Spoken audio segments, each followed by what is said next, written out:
ওই মার মার মার মার মার মার মার।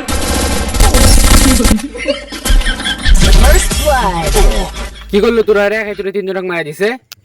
আমার কাকা তিনজনে মারছে, তুকে মারছে। যাই হোক মামা, গেম খেলতে আর ভালো লাগতেছে না, 2 দিন পরে হচ্ছে পরীক্ষা। মামা ঠিক কথা বলছো, চ আমার পরীক্ষার পরে সবাই মিলে সাজিক বিলা যায়। না মামা, সাজেক ভালে যাবো না, সাজেক ভালের একটা ইতিহাস আছে। এই মামা কি ইতিহাস আছে আমার? বল বল বল। ঠিক আছে, তোরা তো শুনবি, তাহলে শোন। ঘটনা হচ্ছে কালকে রাতের। আমি স্বপ্নে দেখতেছি আমরা সবাই মিলে সাজেক ভ্যালি গেছি। যা দেখি মামা সেই একটা পাহাড়, আর পাহাড় থেকে দেখতেছি ঝর্ণার পানি পড়তেছে। এত সুন্দর ঝর্ণা দেখে মামা আমরা সবাই ঝর্ণার পানিতে মুতে দিছি। বলিস কি মামা, এত সুন্দর মুহূর্ত কিছু ছবি টবি তুলে রাখিস নি? তোরা এত সুন্দর মুহূর্ত করিস বেটা, সকালবেলা ঘুমের থেকে ওঠে দেখে আমার বিছনা ভিজা। যাই হোক মামা, পরীক্ষার পর আমরা সাজেক যাবো। না, সাজেক যাবো না, তার চাইতে বরং আমরা সবাই মিলে সাজেক যাই। এই হালাই কয় কি, আমরা কই কি কয় কি? ও, তোরা সাজেক যাওয়ার কথা বলতেছিলি?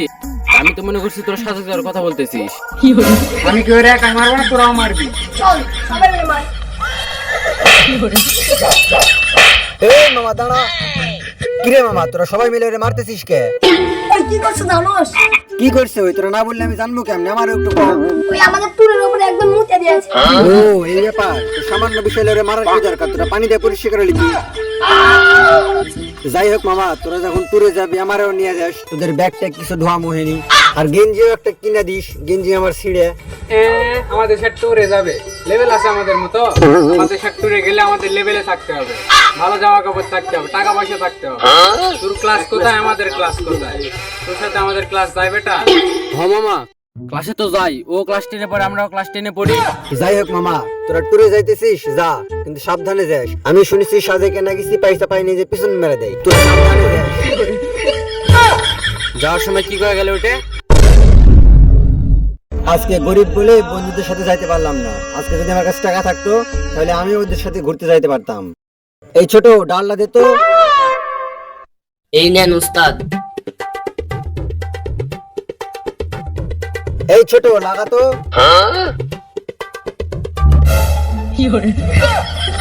আবে হালার ঘরে হালা, আমি তো আমার পিছনে লাগাইতে কই নাই, গাড়ির নাট লাগাইতে কইছি। আরে উস্তাদ বুঝায় কইবেন না আমারে। কাল থেকে তো এসেছি পরীক্ষা, যাই মালিকের কাছ থেকে যা বলে কয়েকদিন ছুটি নিয়ে আসি।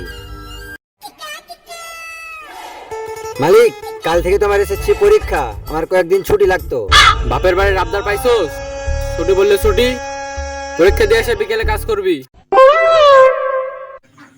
ভালো করে কাজ কর। তোরা কি খবর টবর কিছু শুনছস? হ মামা, জানি তো, কালকে থেকে পরীক্ষা। আরে বেটা পরীক্ষার কথা বলিনি, এবার হলে কোন স্যার কাট করবে জানোস তোরা? কোন স্যার গার্ড পড়বে? আরে বেটা অন্যান্য স্যারের কাছ থেকে বইয়ের কালেকশন, আর এই স্যারের কাছে থেকে অস্ত্রের কালেকশন।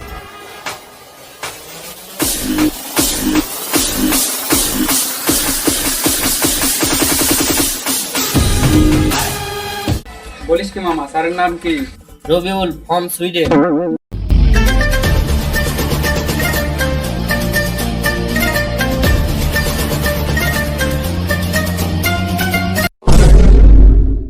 মামা দেখ দেখ দেখ দেখ দেখ, কি সুন্দরী, কি অবস্থা তোমার?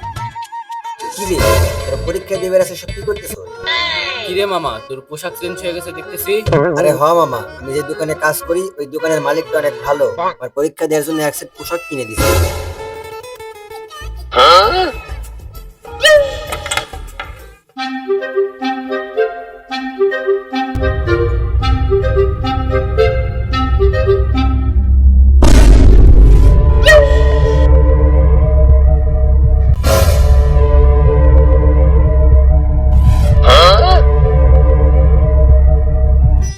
কিরে, তোরা পরীক্ষা দিলে শেষে কি করতেছস? বন্ধ কর, পরীক্ষা শুরু হবে এখন।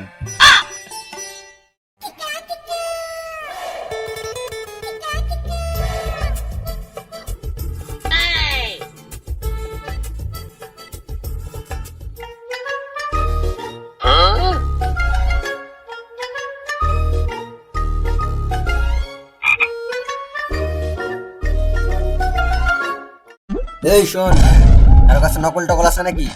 থাকলে আমাকে আগেই বলে দে। তোরা যদি আমাকে আগেই বলে দিস তাহলে ম্যাজিস্ট্রেট আসার আগে আমি তোদের সতর্ক করে দিতে পারবো। তাই নকল থাকলে আমাকে এখনই বলে দে। এই স্যার ভালো আছে রে, আমরা স্যার আগে নকল দিয়ে দিই। স্যার আমার কাছে আছে। কিরে, তোরা তোর আমার পরীক্ষার হলে নকল করা সাহস পাস কেমনে?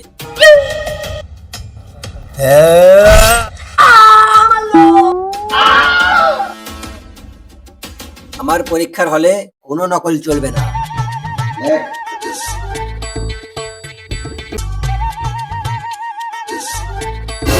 কিরে, তুই কি করতেছিস?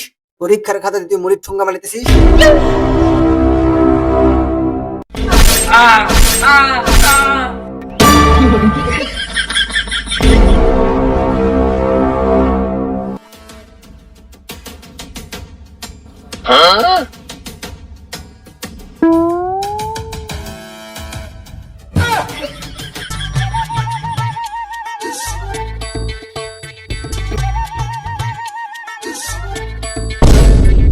আজকে তো পরীক্ষার রেজাল্ট দিছে, আমার কাছে তো ভালো মোবাইল নাই। যাই রিফাত আর রাব্বির কাছে যাই, ওদের কাছে তো ভালো মোবাইল আছে। পরীক্ষার রেজাল্টটা কি জানে আসে। এ মামা দেখ দেখ দেখ, এটা কি এটা কি?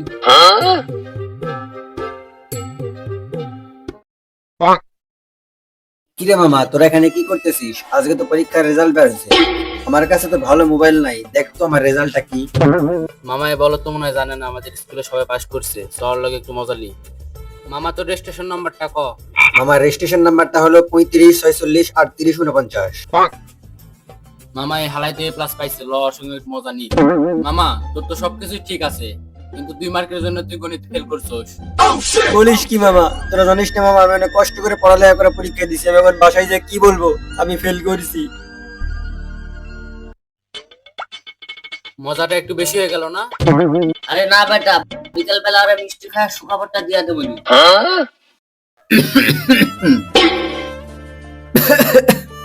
কিরে বাবা, তোর না পরীক্ষার রেজাল্ট দিছে আজ? হ আব্বা, পরীক্ষার রেজাল্ট তো দিছে। তোমারে আমি কেমনে কই আব্বা, 2 মার্কের জন্য ফেল করেছি। কি তুই ফেল করছস? তুই তো এখন রিক্সা চালাও খাতে পারবি। তোর মুখ দেখার আগে আমার মরণ হলো নাকি? ভবিষ্যতে কি করে খাইবি? খবরটা শোনার আগে আমার মরণ হলো নাকি? যা তুই মর। আব্বা ঠিকই কইছিল, যারা ফেল করে তাদের এই সমাজে কোনো মূল্য নাই। যারা ফেল করে তারা এই সমাজের কলঙ্ক।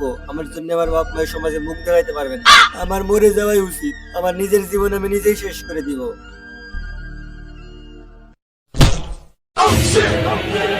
কাকা তাড়াতাড়ি আসেন, রবিলে লাভ দিছে।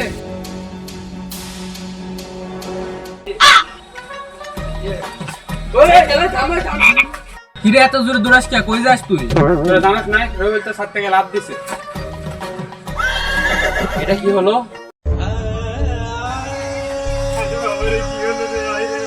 আরে তুই কি করলি? আমি তোকে রাগের মাথায় বকাবকি করছিলাম। ঠিক এরকম ভাবেই প্রতি বছর রেজাল্টের সময় রবিউলের মতো অনেক ছেলে আমাদের ছেড়ে চলে যায়। তারা তাদের নিজেদের ইচ্ছার বিরুদ্ধে গিয়ে তাদের নিজের জীবন বিসর্জন দিয়ে দেয়। আর এর জন্য দায়ী আমাদের মতোই কিছু মানুষরা। একটা রেজাল্ট কখনো কোনো মানুষের ভবিষ্যৎ নির্ধারণ করতে পারে না। এইটা শুধু একটা কাগজের টুকরা মাত্র।